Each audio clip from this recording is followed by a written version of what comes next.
Hello and welcome. So, this is Code Blaze from the future. As remember, I decided to split this episode in two parts. And in the end of this episode, I'm going to ramble about how it's getting too long and I may split it. So, well, I have actually split it, but got to do another intro, right? So, welcome to Code Blaze. And this is the second part of creating the trap manager for our implementation of color switch in Godot. In this episode, we'll be connecting our trap manager with the correct hooks so that claim and reclaim get called. And in the end, we'll have a result somewhat like this, where traps get infinitely spawned and we can just play the game forever if we have the aptitude to do that, right? Well, I think it's a pretty easy game and anybody should be able to do that. But yeah, by the end of this episode, the complete gameplay logic will be done, only some UI stuff and polish will be remaining, which will be covered in the next episode. So let's get started. So to handling reclaiming and claiming, what we'll do is we'll put area 2D as part of a player scene, which will exist way below the player so that it won't be visible, or whatever actions that area 2D will take, it won't be visible on the screen. So basically what will happen is that area 2D will also move along with the player. So if the player moves up, that area 2D will also move up. And whenever our trap collides with that area 2D, we know that the trap is now out of the scene. We can reclaim it. And if we're reclaiming the trap, that means the player has moved ahead. So we can claim a new one. So to do that, let's go to our player scene and we'll add a new area 2D, and that will be part of our camera 2D. Okay, this we had already set up in one of our previous episodes, but what we'll do now is position it at runtime. So the reason we need to do that is the actual device resolution or the screen sizes may be different, and we don't want, like, there are some phones which are like 21:9 aspect ratio, right? So they are more elongated in the height. So we can check the screen size and decide what should be the correct position for this area 2D. So let's go to our player script, and what we'll do is we'll get a reference to this camera and the reclaim trigger and everything. So we'll need some more on ready vars. On ready var, this will be our camera. Using a camera, we can get the screen size and everything we need. This will be equal to camera 2D. Next, we'll create a on ready var for our collision shape. We'll just say to collision, right? And this will be equal to the collision shape. I don't think we have defined this here. Yeah, we have that collision shape 2D. This will be using, I think, later on, to be used right now here, but later on we'll be using this collision to basically signal whether the game is in pause or start mode. So let's just have it here. Uh, Reduce the time later head. So again, we'll create another onReady var, and this would be the reclaim trigger.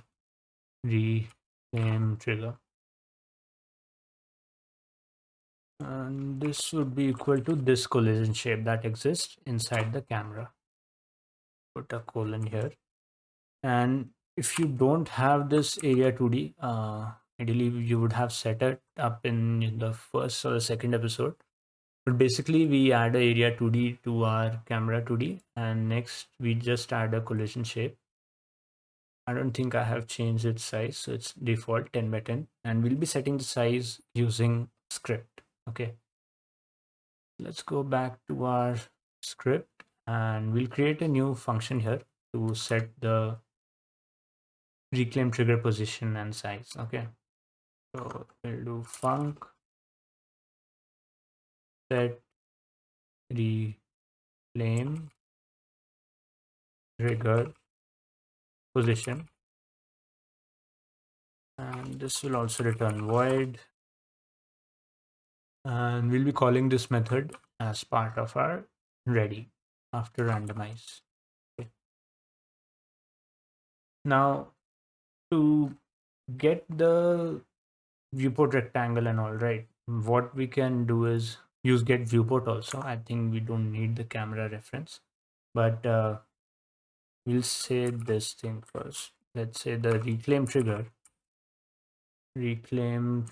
dot shape, and we'll cast it to rectangular shape. So by default, reclaim trigger will be of shape base, but we have set it to a rectangle in our editor. So we can cast it to a rectangle shape, and we'll say the extents. And extents is basically the dimensions of the rectangle. This needs to be vector 2. So for our x extents, we'll take the viewport size x and divide it by 2, because extents are created from the center. So what we'll do is get viewport rect dot size dot x by 2, and the height can be anything you want.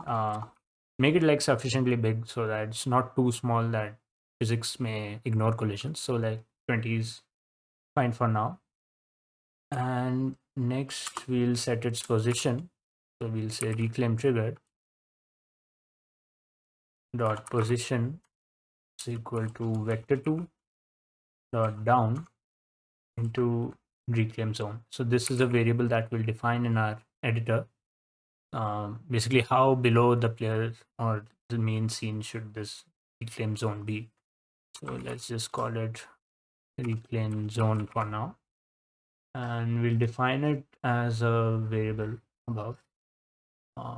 Export var reclaim zone, and let's default it to 3000. Like that's a pretty big distance below the screen, so that area 2D will be outside our screen only. So with this, we have positioned the trigger and set its extent so that it matches our screen size. Okay. Ideally, you can, set this X dimension to a very big value also, so that for all screen sizes, it will capture our collisions. Since we are not moving in the X direction at all, right? It won't matter, but I think this is a cleaner way. And some of these already vars may be unused. Later on, we'll check it because I'm comparing it with my pre-implemented code, but I think they'll be used later ahead in our when we finalize the game, add some start menus and the end menus. Okay, so let's not get ahead of ourselves, and all we need to do now is connect our reclaim trigger. Okay, so that whenever anything enters that trigger, we can call an action. So we can get our reclaim trigger right here also in our trap manager, since the player and trap manager exist in the same scene. So we'll do onReady var, we'll call it reclaim area, and this will be equal to dollar. We'll use this query syntax, go back once, and this will be player, and inside that we'll have a camera 2D, and finally the area 2D. Okay, so with this we'll get the reference to the area 2D, which is as part of our player scene. So as part of a ready, we'll connect to the area entered method, area entered signal. So we'll do reclaim area dot connect, right? The signal to connect is area entered. We'll connect it on self, and the method we'll call is on reclaim area. On reclaim area. So this method currently doesn't exist, but we'll define it. And this warning is because we are not using the return value of this method. Let's just define this method. Func, and this will also return void. So whenever a trap enters this area, this method will be called, and the only things that we need to do here is reclaim first and then claim. Also, the area entered will return the actual body that's colliding with us. So this will be body, and we'll just take node 2D for now. We can actually take trap, right? Because we know only the traps would be colliding, right? So now we need to reclaim first and then claim. And as you know, these two methods will be interacting with the scene. So we need to call them in a deferred mode. So we'll just do call deferred. We'll call it trap reclaim. This is the first thing that we'll call, and we'll call the body dot get parent.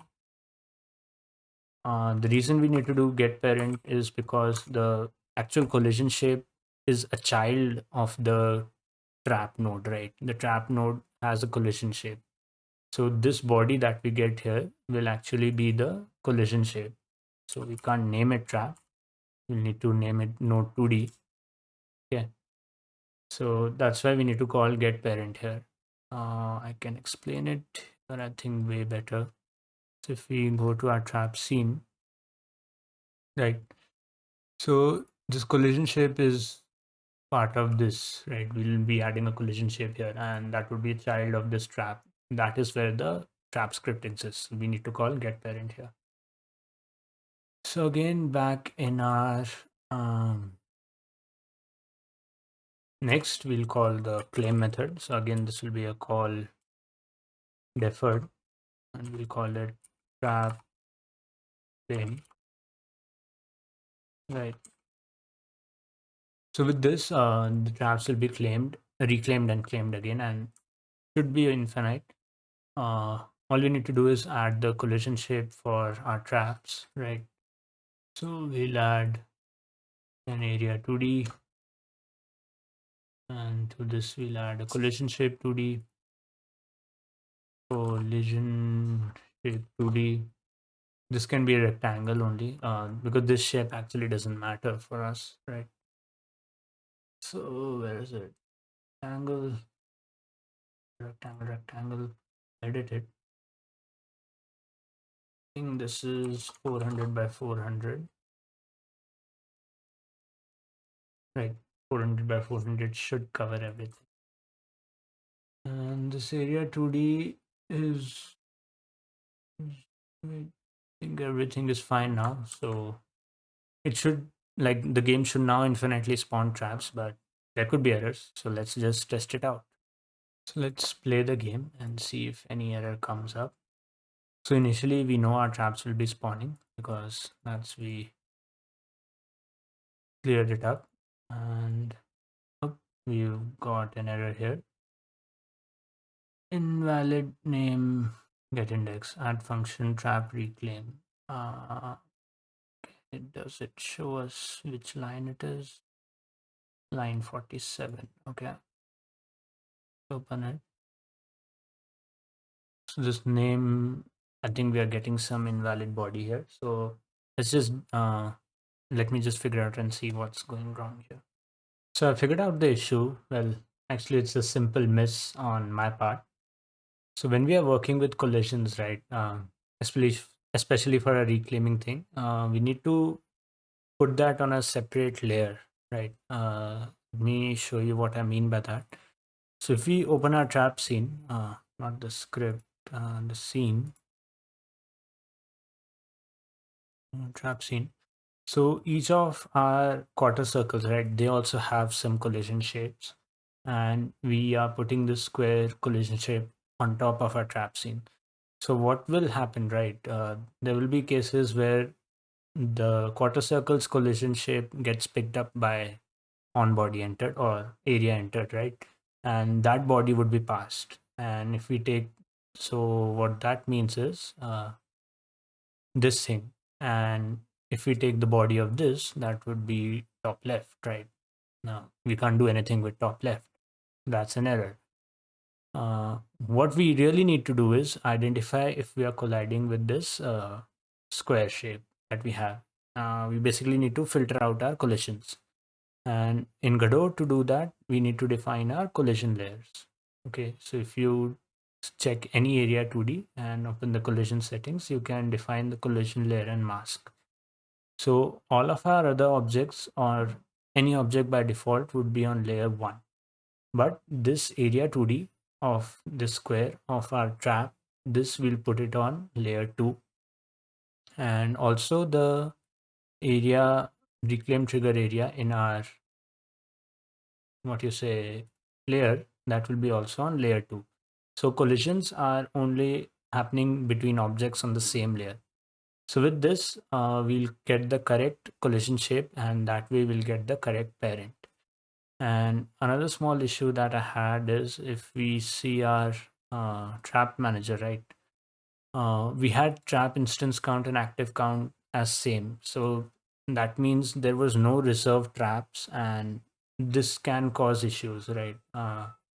With deferred calls, there may be cases where claim may happen before reclaim. So it's better to have a bit of a buffer in our pool. So that's why I increased the trapped instance count to 6.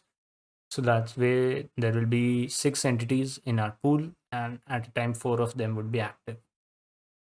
So with these two changes, if you play the scene, you'll get infinite amount of traps, and you can check the logs also for the positions at which they are being claimed and reclaimed. And with this, our game is infinite and essentially done, right? So all we need is some UI to display the score and some start screen and end screen, and basically handle this game over logic. And that all and some polishing is left, and that will be covered in the next episode, or maybe two, depends on how much long it takes to implement the UI and end game screen. But we are nearing this end of this series, 1 or 2 episodes max, and I don't know if this episode also gets split in two, because I think it will be, it's my estimate, it will be around 30 to 40 minutes, so I may split this Tab Manager episode in two. Well, you would already know if it's in two or one, but all I wanted to say is we are nearing the end of the series, and if you have learned something and if you have enjoyed, please do leave a rating down below and share your feedback, share it with your friends. Uh, it all really means a lot to me, and subscribe for more upcoming content. Thank you.